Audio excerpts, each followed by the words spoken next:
Hey, 7th graders, Mr. Howard with another one of your flip lessons. Sorry about the technical difficulties yesterday. We produced a video, but all you saw kind of was the background of my computer, so that was going to be kind of difficult to take any notes. So just redo one this morning, no big deal. Remember, you should already have this Chipe graphic organizer cut out and taped in on number 18 of your interactive notebook. It's going to be the last part of our interactive notebook, so we should be good to go on this thing by the end of the week. Alright, but without further ado, let's get going to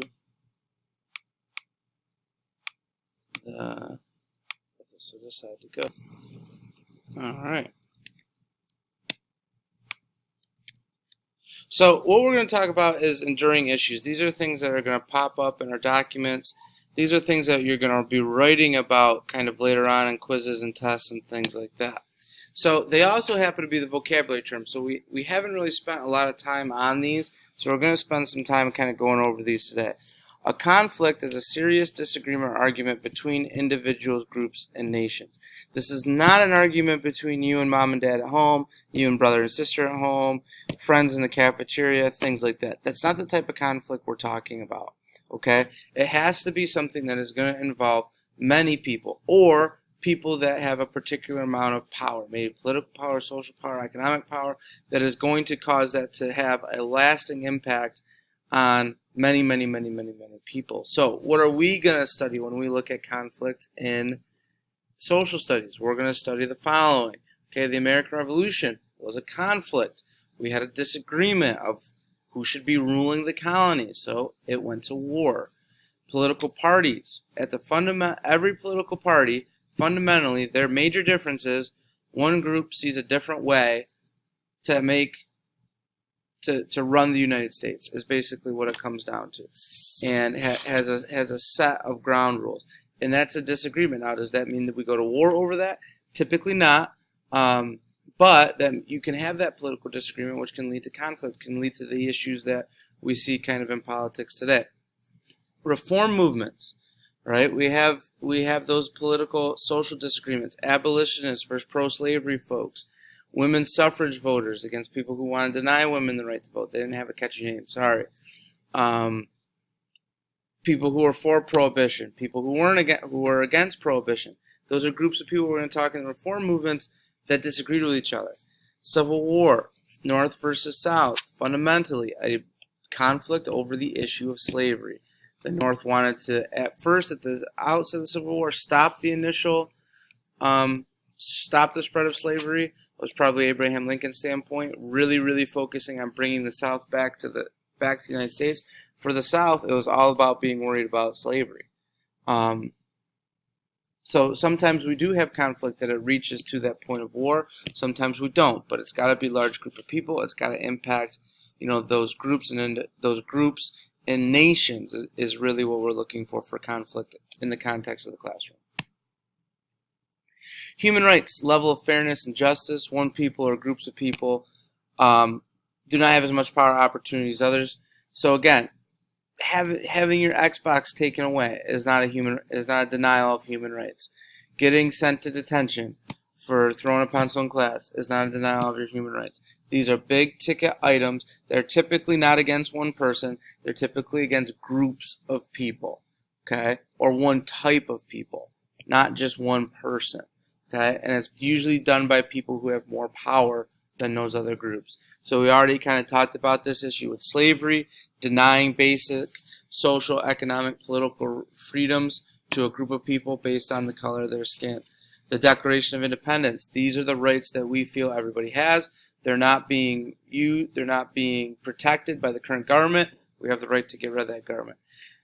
Constitution does not give us our rights. Constitution protects those rights. Says all these people have it. The government can't take them away, or the government must protect them. Reform movements. What are they seeking for when they're trying to get rid of slavery? They're seeking human rights. What are they seeking when they're trying to get women the right to vote? They're seeking that human right of voting. Context of the classroom, big picture stuff. Innovation, a new method of addressing a problem which can have positive and negative impacts, right? So we're doing it right now. This is an innovation. Be able to shoot this video on a computer, post it to the internet, have you watch it on tablets. All of that is a new way of teaching, new way of using devices. It's an innovation. Okay? So, and again, large group of people. Me trying to figure out a new way to do homework, that's probably not an innovation. Okay? Unless I share it with thousands and thousands of people. Okay? So what are we going to look at? Well, we've been looking at one for the past, probably about 4 or 5 weeks in this little mini unit at the beginning of the year with the Erie Canal. Innovated how we trade goods faster, trade goods quicker, trade goods easier. The cotton gin, we're going to talk about this later. Without the cotton gin, we probably don't get the large slave plantations of the mid to late 1800s and might not even have the Civil War come out because slavery was kind of on its way out at that point. But the cotton gin makes it easier to clean cotton. We need more slaves to go pick the cotton. Mills and factories. We can produce more goods. We can produce more goods faster. We can produce more goods cheaper. We can produce more goods easier. Mills and factories, people start leaving the farm. Leads to the growth of cities. That's an innovation. Telegraphs and railroads, same things that the canal does. Telegraphs with communication, railroads with transportation. It's going to revolutionize how we get from place to place and how we communicate with each other. Power is the influence or control over the behavior of people. Okay? So again, probably want to stick away, my mom has power over me because of this. All right? Yes, to an extent, but we're thinking of a large group of people. Can you have social power? Yes. Can you have political power? Yes. Can you have economic power? Sure it can. Historical power, geographical, not really. Okay? So let's look at some of the context of the classroom stuff for this. Again, slavery was an issue of power. One group of people, white Southerners to large, or white Americans for most of it, and then it gets abolished in northern states, has social, political, economic power over African American slaves. That's really the basis of slavery. They can buy, sell, trade, make them work, make them not work, have them work in the fields, have them work in the house, etc. The colonies. The mother country, England, had power over the colonies. Didn't wield it as much for the first 100 or so years, but after the French and Indian War, they tried to assert that power a little bit more. Colonies don't like it. Leads to the American Revolution. The Constitution is all about power.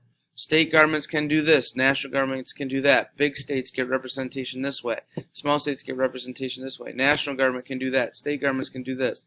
It's all about power. Who can do what, when. Protecting the Constitution. Political parties, right? We want to make sure that if we're the party in power, that, I just said it, we're the political party in power. We win that election. We have power over what the government is going to do to an extent.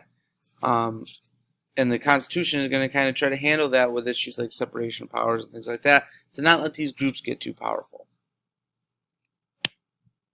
Environment, the area around us, okay? You want to see the environment? Look out the window. Trees, mountains, rivers, deserts, forests, whatever you see that is the physical characteristics of place.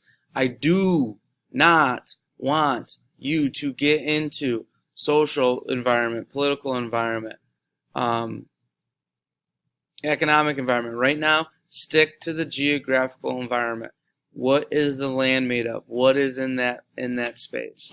So as we look at this, our next unit after we leave kind of the Erie Canal and our mini unit, our unit on how to be a historian behind, we got to look at that Native American culture and think about how did where people live impact how they live. Why did people dress a certain way? Why did they have this certain clothes? Because that was available in their environment.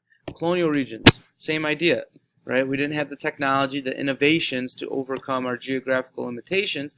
So if you wanted to be a farmer on a plantation, you were probably going to be in the South. You were not going to be in Massachusetts. But if you wanted to be a fisherman, probably made more sense for you to be in Massachusetts. That's what the geography allowed to happen. The Erie Canal, we talked about going through the swamps, building over the Genesee River, building under the Irondequoit Creek, the lock system at Lockport, building through that escarpment, all based on the geography. The differences in North and South really can be all kind of drastically narrowed down to one thing, the geography. Why did the North build factories? Their geography didn't allow them to farm all year. Why did the South have southern plantations? Their geography allowed them to farm pretty much all year round. Alright, that's our flip lesson video tonight. Make sure we're getting 5 out of 5 on those questions. If you have any questions, rewatch the video. If you have any questions for me, as always, hit me up on Schoology. Head out.